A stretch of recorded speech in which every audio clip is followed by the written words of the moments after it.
What's up guys, and welcome to DIY Dudes. In this video, I'm gonna show you how I built this super easy to construct 4x4 pressure treated retaining wall. Let's get busy. The wood we're gonna use for this build is pressure treated 4x4s. You need to make sure that you're using a pressure treated material, because if you use regular wood, it's probably only gonna last like 1 or 2 years and then it's gonna rot out. The pressure treated will last for years to come. So I'm using 4x4s for the front, and then in my case, I'm gonna use a fence board for the back to close in the back edge.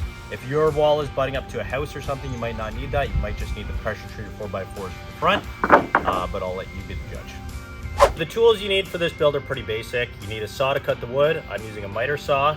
I've got a couple shovels, a pick. You need at least a 4-foot level.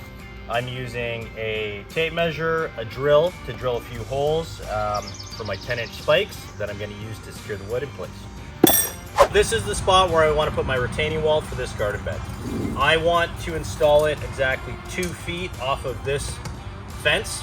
You might be using a fence or a house as your fixed point, but I'm going to go ahead and I'm going to measure a bunch of 2-foot increments off of my fixed point, and I'm going to go ahead and mark these with paint. And I'm going to use that for my line to dig for the retaining wall.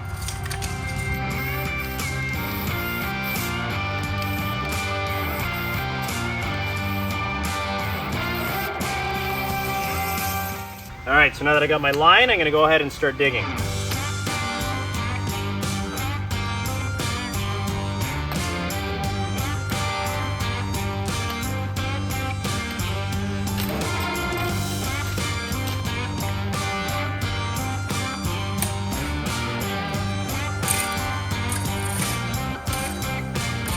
Okay, so I've got my base prepped and I'm ready to start laying some 4x4s. The good thing about this retaining wall is it's all wood and it's pretty big, long, like they're 8-foot pieces. You can get 8-foot, 10-foot, 12-foot pieces.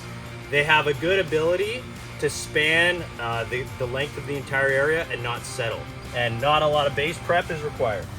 Okay, so I've got my first 4x4. I'm gonna start it right at the corner. And I've adjusted my spacing to be 26 inches off of the fence, just because I actually dug it a little bit short.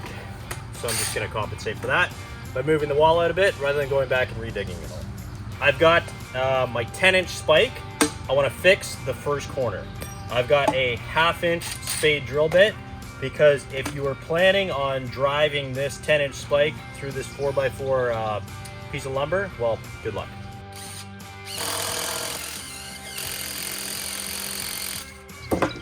Okay, so take your 10-inch spike.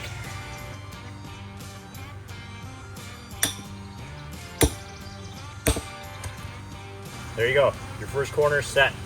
I like to do these at least every 3 feet.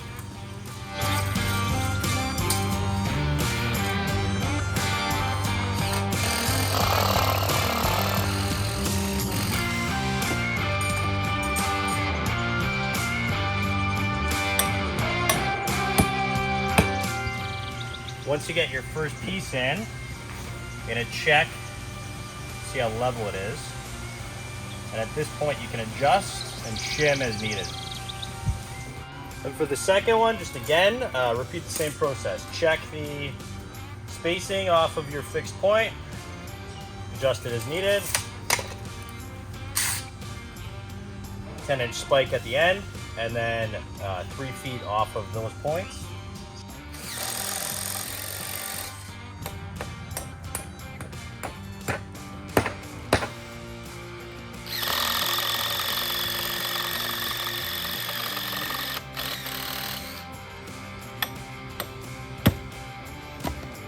Okay, so I've got my first course, the base course all installed, and there's a few little gaps just where my ground was a little bit uneven.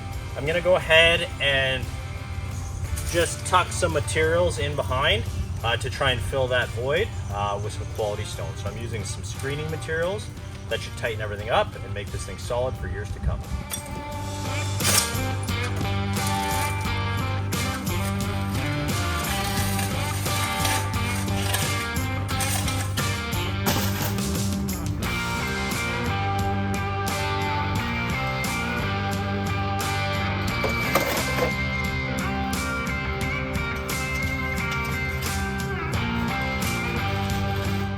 Now just go ahead and install your two corner pieces.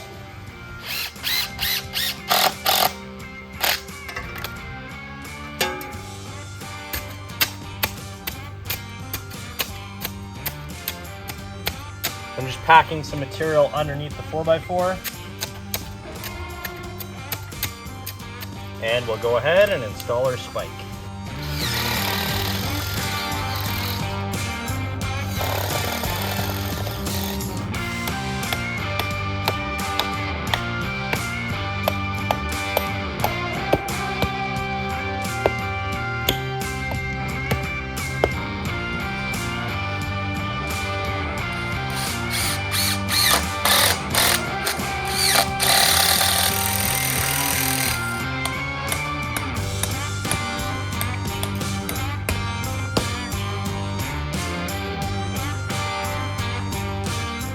Okay, so I've got my first course done and it looks great. Now to start on the second course. So the key thing here that's gonna make this thing look good and give it some strength is you need to interlock these joints. You can't just repeat the same joint pattern. So my second course, the board's gonna extend from the fence post all the way to the front face. So that means my board is gonna be 29.5 inches long. So for the corner, I'm gonna go ahead and install a wood screw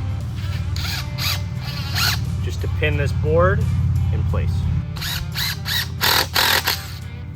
Okay, so for this course, I've swapped drill bits and I'm using a regular drill bit that doesn't go the full span of both boards, and it's slightly smaller than the diameter of these 10-inch spikes. So this is gonna be a lot harder to hit through, but the idea is that this is gonna be quite a bit stronger. So it's really gonna bind the two pieces together.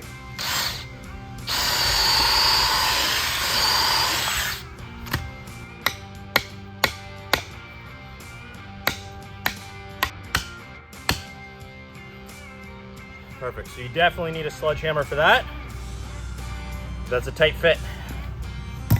So you never want your two joints to line up. So my next board, rather than having it at 8 feet long, I'm gonna cut one in half and start with a 4-foot section to stagger the joints.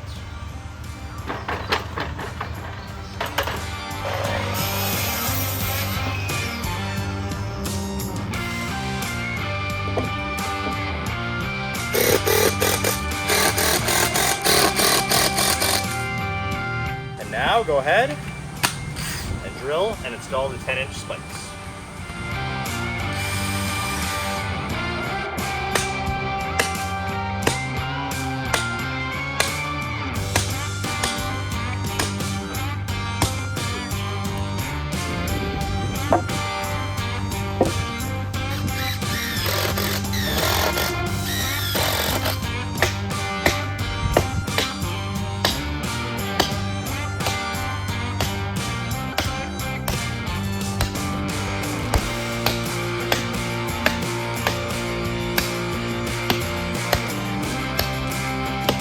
Retaining wall's all finished and it looks great.